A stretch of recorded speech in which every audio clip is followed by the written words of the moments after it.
Before we get started, I just want to say I did not plan for this video at all, and that's so unlike me because usually I have a concept, I kind of think it through, I sometimes write an outline, all that wonderful stuff. I did not do that with this video. Honestly, I was just working in my sewing room and I thought, you know what, this would be something I think would be helpful to people out there in the quilt universe, quiltiverse. It's how I organize my works in progress, more specifically my quilt tops and the things that I want to finish. And I have a lot of quilt tops. I really want to get some of these quilts done. I started doing that today. Before we get started talking about that, my name is Chris O'Neill from Sew the Distance. Thank you for joining me. I'm so glad you're here. All right, so I did this today. I got the backing done. I cut my batting, which I buy on the roll, although I used to buy it from Joann's. That's not going to happen anymore. And I even pieced my backing. Look at how cute this is. I love it. And I did pattern matching, which I haven't done in years and years and years, and that was a lot of fun too. So I got that ready to go.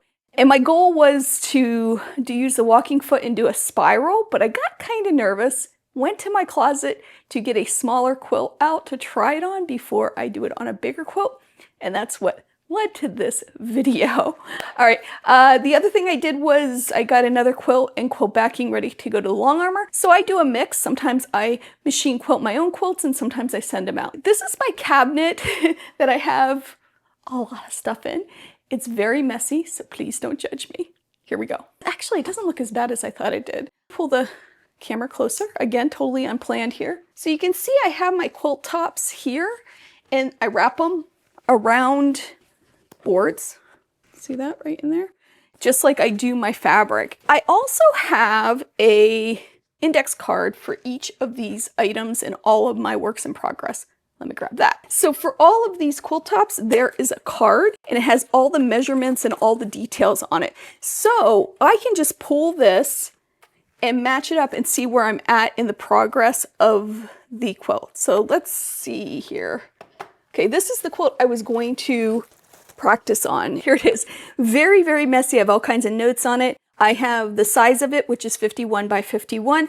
I also figured out the size of the backing that I need, the batting, and the binding. So everything's right here. Sometimes I take notes on the back and it's kind of messy, but it's wonderful. It works really well, especially when I'm ready to make a label. I also put the date that I started and when I finish it, all of that good stuff. So this is this quilt here. And inside of here are some backing pieces, I believe, which we'll look at in a minute. But let's take a peek at another one. Let's see. Well, this one I think I'm going to have long-armed.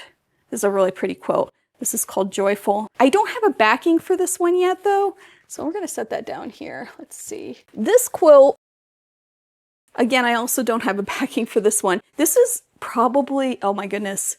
I made this, and it's a grandmother's flower garden, I think in the year 2000. I still don't have a backing for it. I wanted to hand quilt it, so we're gonna set him aside too. Boy, I'm not having much luck finding something that I can really show you.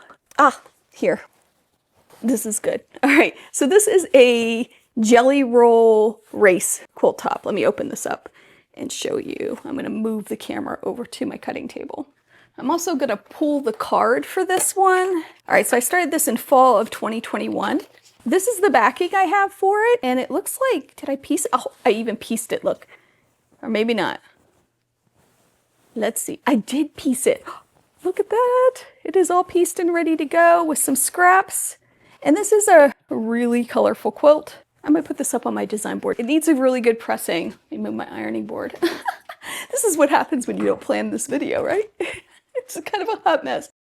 It's also bright and fun.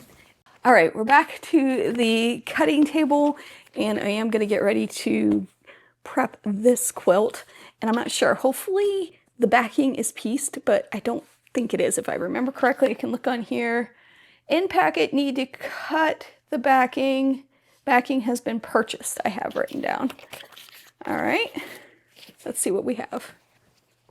Ooh, I forgot all about this fabric. That's pretty. Oh, and I have, look, a bunch of blocks. I'm gonna cut my batting first. And I'm gonna lay that out here. So I'm going to take this quilt. Like I said, it's a small quilt. It's a great way to practice what I want to do on the bigger quilt, the yellow quilt. So I'm going to have this folded in half, and it is a square. So I'm gonna lay this out. Since I'm quilting it myself, I don't need as much of an overhang that I would normally need, but I do need some. Pull it this way just so I have space to cut. All right, I'm gonna move the camera to the other side. One sec. All right, because this is the side with the fold, this is the side I'm gonna cut from. And I'm just gonna cut straight-ish. It's a nice guide. Slide it down.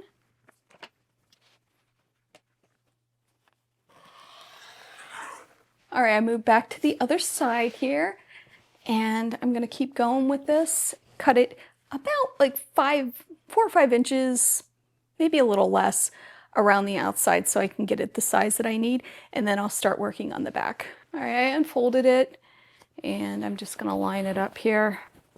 This is easier because it is a square. When it's a rectangle, it's a little harder.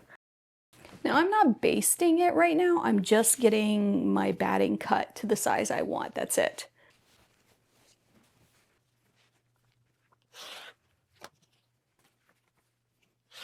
So this is my extra. I can piece this together or use it for a table runner or something like this. I will measure this and then bundle it up so I know the exact size and put it in my cabinet. So this is 52 by 31. And I'll just roll this up like this. And then in here, I have pieces of ribbon. That's a big piece, but that's okay. I'll just wrap it around this. And I have these ribbons because I do this all the time with my batting. And then I'll put a tag on this. I can't remember what I said the size was, but I'll go back and watch the video and I'll put a tag on this, and then this will go in my cabinet. Let me show you one done. So like this one was 54 by 52. So this is, I know the size of this, so I can find the right size when I need a certain size. Anything real small, I put in a drawer, so I don't mix it in with the bigger pieces, but that's what I do. All right, so now I know this is roughly the size that I need, a little oversized, which is what I want. I need to figure out the backing. So let's do it. So I have this book, this all-in-one quilter's reference tool. This is great.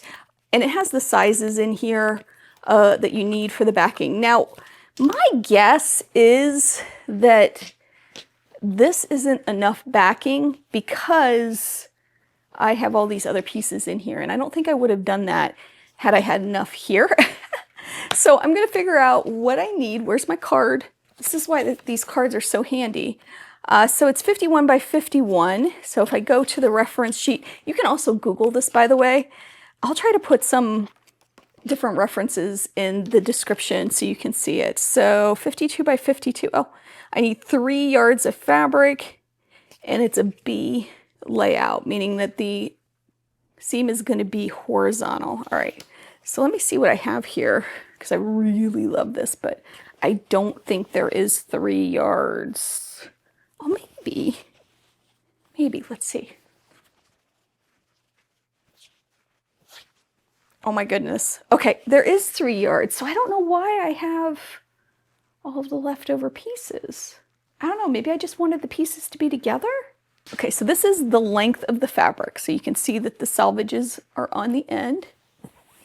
All right, so we're going to fold it right sides together, and I'm just lining up the selvage here. I'm going to press this really well too. And then the instructions in my little book here say to sew down this side and then open it up for the size that we need. You know, now that I think about it, maybe I was going to put a border on this one.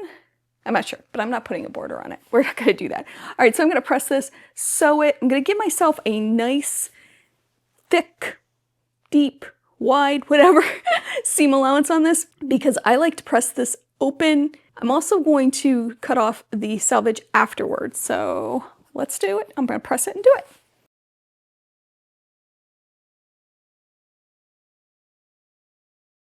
All right, now that I have this sewn, I can go ahead and cut that fold and trim down, it's this side, and trim down that selvage, but I do still want to leave a nice heavy seam allowance here because I want to press it open.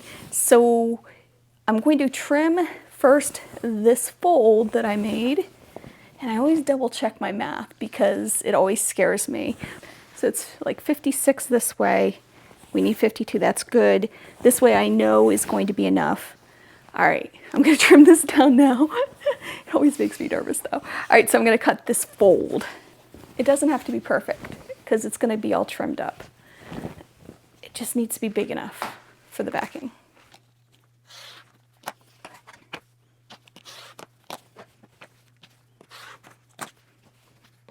So you can see that this is one big piece now, but I still want to trim off the selvage edges. Now I could leave this in the backing, but it does have a tighter weave. So when you wash it, it could not behave really nicely. So I am going to just trim it off.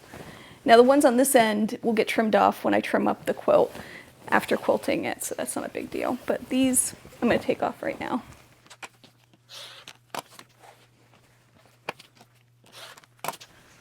All right, so the backing is pieced. I just have to press that, and then I'll press this open so it lays nice and flat when I sandwich it. So that's what's next. I also went ahead and pressed and prepped the Christmas quilt, so I pressed that all up. I think I'm gonna do that one too. I don't know, I think that's just gonna be a lot of fun and low stress to quilt, which will be great. All right, I'm gonna go press this and see what we have and start sandwiching this one.